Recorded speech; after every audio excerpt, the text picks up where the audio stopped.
Hello दोस्तों, कैसे हैं मेरे सभी छात्रों, कैसे हैं आप सब। आज ग्रोथ पॉइंट की चैनल पर फिर से शुरुआत हो रही है, एक नए तरीके से नई स्टडी की शुरुआत। आप लोगों को सबसे पहले आज 3.3 यानी एक्सरसाइज 3.3 का प्रतिस्थापन विधि सिखाएंगे। बहुत ऐसे बच्चे जो हैं वो कहते हैं कि सर प्रतिस्थापन विधि हमें समझ में नहीं आया, तो आई एम श्योर आप इसे देखने के बाद बिल्कुल आश्वस्त हो जाएंगे, आप प्रतिस्थापन विधि जो है यूँ बना लेंगे। तो आइए देखते हैं, 2 सवाल मैंने लिया है आपके बुक से, ये आपको 3.3 में आसानी से मिल जाएंगे, एनसीईआरटी जो बुक है। तो उसमें का पहला क्वेश्चन और ये शायद तीसरा क्वेश्चन है, पहले का तीसरा क्वेश्चन है ये। बारी बारी से दोनों को बनाते हैं, इसके बाद आप शायद कभी नहीं भूलेंगे। तो क्वेश्चन नंबर 1 है x + y = 14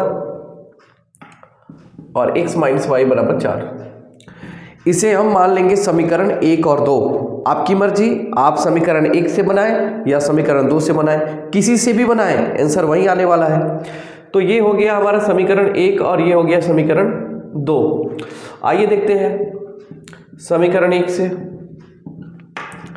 x + y = 14। अब इसमें से किसी एक का वैल्यू हमको निकालना पड़ेगा, या तो x का या तो y का।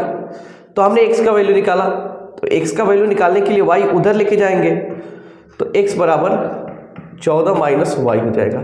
इसको मान लेंगे समीकरण 3। अब x का मान अभी तत्काल के लिए तो हमारा x का मान यही रहेगा, आगे चल के हम और भी अलग मान निकालेंगे x का। तो यहाँ लिखेंगे x का मान। अब कौन से समीकरण को हमने हल किया था? समीकरण 1 को। तो 1 को हल किया आपने, तो अब दूसरे में रखना है, 1 में नहीं रखेंगे। समीकरण ये x का मान कहाँ रखेंगे? समीकरण 2 में रखेंगे। 2 में रखने पर हम क्या पाते हैं? x - y = 4 है हमारा। अब x के जगह पर ये होगा, देखिए ये x का वैल्यू जो है वो x के जगह पर इसको पुट करेंगे। x के जगह रखने पर क्या पाते हैं? देखिए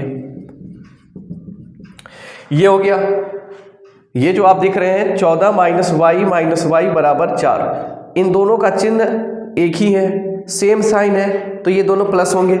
तो 14 - 2y = 4, ये -2y = 4 - 14। ये 14 मैंने उधर से इधर लाया, तो 4 क्योंकि छोटी संख्या है, छोटी संख्या में से बड़ी संख्या जाती है तो माइनस में आएगा। यहाँ पर हो जाएगा -10, माइनस से माइनस कैंसिल कर देंगे। 2y = 10 हो गया, यानी 2y = 10, y = 10/2, y का मान हमारा 5 निकल गया। देखिए कितना आसान है, y का मान हमारा 5 आ चुका है। अब हमें निकालना है तो x का मान। x का मान आप बहुत ही आसानी से निकाल सकते हैं। इस y के मान को या तो इसमें रखें या ऊपर रखें। तो y का मान